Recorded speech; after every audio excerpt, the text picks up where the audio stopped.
सोना ले आकर के देंगे। बोले हाँ ये तो बात सही है।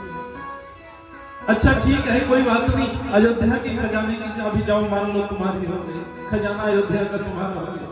ब्राह्मण ने कहा अरे राम इतना ही नहीं, अभी आगे और सुनिए। कहे क्या? तो उस ब्राह्मण ने कहा कि आपने घोड़े की लगाम भी मेरे हाथ में पकड़ा दी। कहे घोड़े की लगाम का मतलब हो गया कि अयोध्या का पूरा राज्य आपने मुझे दे दिया। अब तो आपको मुझे 8 वर्ष सोना ले आकर के देना ही पड़ेगा। इसलिए जब आपने राज्य मुझे सौंप दिया तो सबसे पहले तो मुझे यहाँ का राजा बनाओ। तुरंत राजा हरिश्चंद्र अपने सिंहासन से खड़े हो जाते हैं और उस ब्राह्मण को उस सिंहासन पर बैठा दिया। और जब 8 वर्ष सोना की बात आई तो ब्राह्मण ने कहा कि हे महाराज, जब आप 8 वर्ष सोना ला करके मुझे देंगे तो उस दिन मैं आपका राज्य आपको वापस लौटा दूंगा। लेकिन शर्त यह है कि अयोध्या के राज्य में रह करके आपको कमाना नहीं है। तो महाराज हरिश्चंद्र देखने लगे कि अयोध्या का तो संपूर्ण राज्य ही है।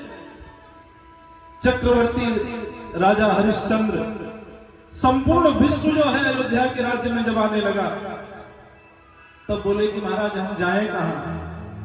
तो उस ब्राह्मण ने कहा कि एक काम करो, इस पूरे धरती पर एक स्थान है जो अयोध्या के राज्य में नहीं आता है। कहे कौन सा स्थान? उस ब्राह्मण ने कहा कि इस पूरे धरती पर एक स्थान है। कहे क्या? कहे कि उत्तर प्रदेश में काशी, जो बाबा भोलेनाथ औगढ़दानी के त्रिशूल पर जाकर के टिकी हुई है, वो अयोध्या के राज्य से अलग है। और जाकर के काशी में नौकरी करना और मेरा 8 वर्ष सोना ले आकर के मुझे दान करना।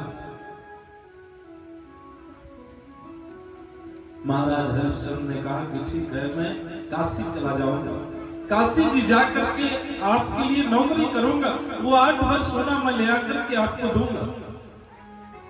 राजा हरिश्चंद्र अपनी पत्नी सेव्या के पास जाते हैं और कहने लगे, देवी आप यही रहना और मैं 8 वर्ष सोना कमा करके आता हूं, तब आपके साथ रहूंगा। रानी सेव्या बोली कि महाराज आप मुझे छोड़ करके चले जाएंगे तो हम किसके सहारे यहाँ पर रहेंगे? सो रानी सेव्या भी महाराज हरिश्चंद्र के साथ जाने को तैयार हो जाती है। 8 साल का लड़का है रोहित। रोहित केवल 8 वर्ष का बालक है और जब देखता है कि माताजी पिताजी दोनों लोग काशी जी जा रहे हैं तो 8 साल का लड़का रोहित आकर के खड़ा हो गया और बोला कि पिताजी मैं भी आपके साथ चलूंगा।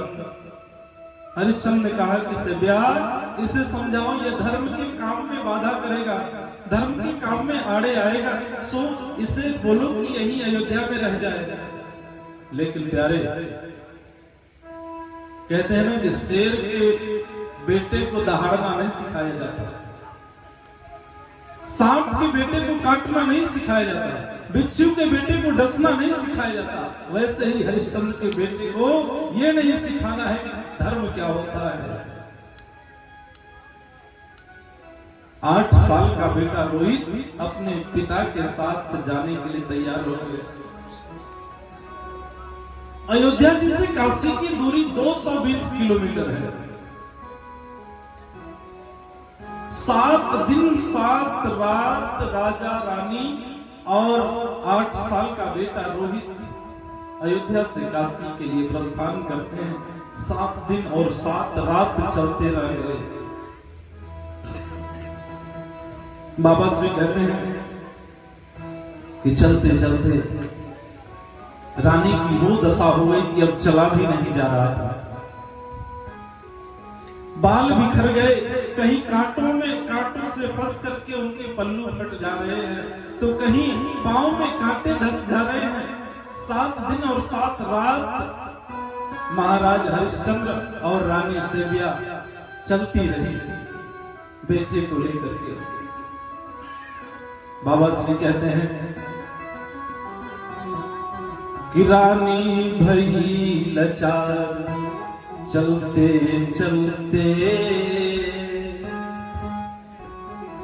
रानी भई लाचार चलते चलते, आंसू बन गए हार चलते चलते।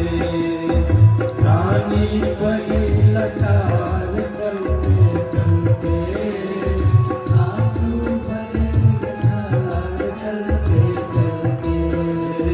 रानी भई लाचार चलते चलते, आंसू बन गए हार चलते चलते। रानी भई लाचार चलते चलते, आंसू बन गए हार चलते चलते।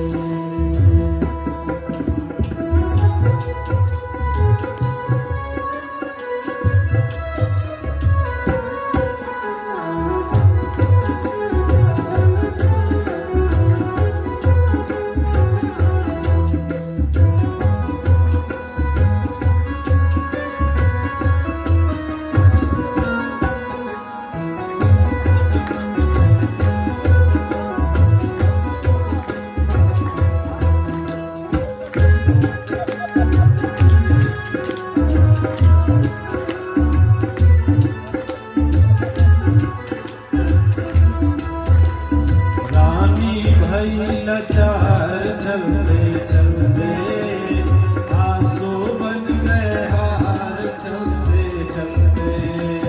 रानी भई लाचार चलते चलते, आंसू बन गए हार चलते चलते। काशी का पान है ना और काशी का नहान दोनों बड़ा मशहूर है। कहते हैं कि